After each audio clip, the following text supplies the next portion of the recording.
Have you ever struggled to make sense of guitar chords or wondered how to use them confidently on stage?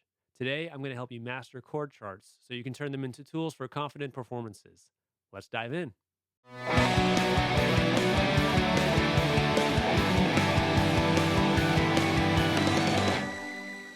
Welcome to Strums to Stage. I'm Andrew Wink, and I'm here to help musicians like you transition from players to performers, creators, and leaders in your music scene. In today's video, we'll cover everything you need to know about chord charts, what they are, how to read them like a pro, and common mistakes to avoid. By the end, you'll be ready to confidently use chord charts for your performance. First off, what are chord charts? Simply put, a chord chart is a simplified guide for playing a song. It shows you the chords, lyrics, and structure without needing to read full, detailed sheet music. They're especially useful for live performances and collaborating with other musicians. There are many free websites where you can access free chord charts for many of your favorite songs, one of the most popular being Ultimate Guitar. Just keep in mind one snag. These charts are typically user-created, so they may not always be correct, or they could be very difficult to read. Ultimate Guitar does have an official artist chord charts available as part of their paid subscription. You can also make your own using a document editor such as Google Docs or Microsoft Word once you know how they are structured. For this video, I'm going to use a chord chart I made for an original song by my band.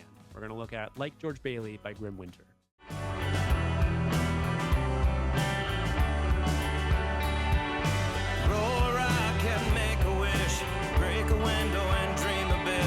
Okay, so now we're looking at the chord chart on your screen. Let's break down what we have. So the first and most common element you're going to see are chords, naturally, because the chord chart. Next, after that, you'll have lyrics, which for the case we're just going to focus on this first verse for the bulk of this video. We have the chords listed above them, above the lyrics. The chords are in blue, which I'll explain why I have it set up that way a little bit later. But most chord charts you're going to find on Ultimate Guitar are going to be the same color in black. And then the third thing that you'll find on most guitar charts, but not quite all of them, are section names. So we have our song structure. So we have our intro in the beginning, a verse, just when the vocals come in, we have an interlude in between, and then so on and so forth. And actually, we have the first chorus, the next set of verses down from here. This chart goes a little bit longer, but for the purposes of this video, we're just going to focus mainly on this first verse. So we have some good information here from these chord charts, but we do have some information that's missing, specifically rhythms.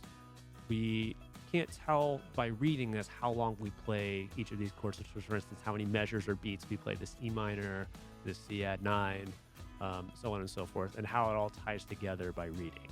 So this is where your skills as a musician come in, and particularly your training by ear. So listening for the song, counting the beats as we go along, and really listening and locking in with each other. And this is where the chord chart excels versus sheet music, because sheet music, you're really reading and locking in and trying to pay attention to every detail that comes across with sheet music, whereas with chord charts, it gives you just enough information to know where you are in the song without getting too lost into it. So that way your attention is more focused on the band and the arrangement around you. So let's talk through a bit further on how to read and analyze this like a pro. So first thing we're going to look for is structure. In this particular chart, I have the structure laid out pretty clearly. So we start with our intro, and we have this chord progression twice. I'll come back to the chord progression in a minute. And then we go to the verse 1, goes through, there's an interlude, and then verse 2. And then for this chart, I have it doubled. As again, the goal is to read it off of 1 or 2 pages. So when we go to the end of this column, just jumping ahead to the second page, we go to the next one, and then interlude, chorus, and then it follows the section from there. So this is our overall roadmap. We have stop A, stop B, stop C, and then we continue through the song from there. Step 2 is taking a look at the chords and seeing if there are common patterns that pop up in the tune. So spoiler alert for this song, 80% of the tune is this first progression in the intro. This is our intro, verse, chorus, and then there's a solo later in the tune that follows this progression as well. The only section that's different is our chorus, which you'll see has C, A minor, and then so on and so forth. So let's look at a couple of these chord shapes, and I'm going to show you them on guitar as well. So looking at our first verse, we have an E minor chord, which that's the pretty common open chord shape most beginner guitarists will look at. This next chord is called C add 9, which is almost like a C, but the only thing that's different is on the B string, we play fret 3 instead of fret 1, which I typically play kind of like a G chord with my ring finger. You can also play it with your pinky and keep that same C shape. Yeah. You can also play it like a G chord and play fret 3 on the high E, which is going to make that a G and will still fall into that chord. That's how I like to play that chord. And then we have a standard D major chord, and then a D sus4, and then back to D. So learning our chord shapes is important and determining how we're going to play the song and transition from one chord to the next. So let's do the same thing with the chorus. So we start with a classic C major chord, and then we have a classic A minor, then back to C, to a G, and then it's D over F sharp, and an E minor. Okay, so now we understand our chord shapes and how to smoothly transition from one to the next. And a good example of that would be our G, D, F sharp to E minor. This is essentially the just walking down on the bass. This moves one section to the next. So you can play these chords any number of ways on voicing. This is probably going to be the smoothest because we have 3 notes right next to each other. Okay, number 3 is identifying the rhythm length. So this is where listening to the song by ear will come into play. So I'm going to play the intro for you, but I'm also going to count the beats at that. And I'd love to have you listen to the song after the video and count the beats as well. So 1, 2, 3, 4. 1, 2, 3, 4. 1, 2, 3, 4. 1, 2, 3, 4. 1, 2, 3, 4. 1, 2, 3, 4. 1, 2, 3, 4. 1, 2, 3, 4.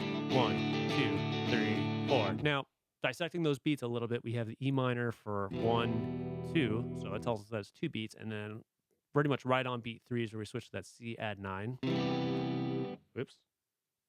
And then so that's 2 beats on C add 9. So that's one full measure. 1, 2, 3, 4. And then for the D sus4 to D, it gets a little interesting with the counts from there. So I believe 1, 2, 3, 4. So I believe the D sus4 comes in on the of 1, so it's just a little bit ahead of the 2, and then the D comes back on the and of 2. 3, 4, 1, 2, 3, 4. So now we have our counts for the verse.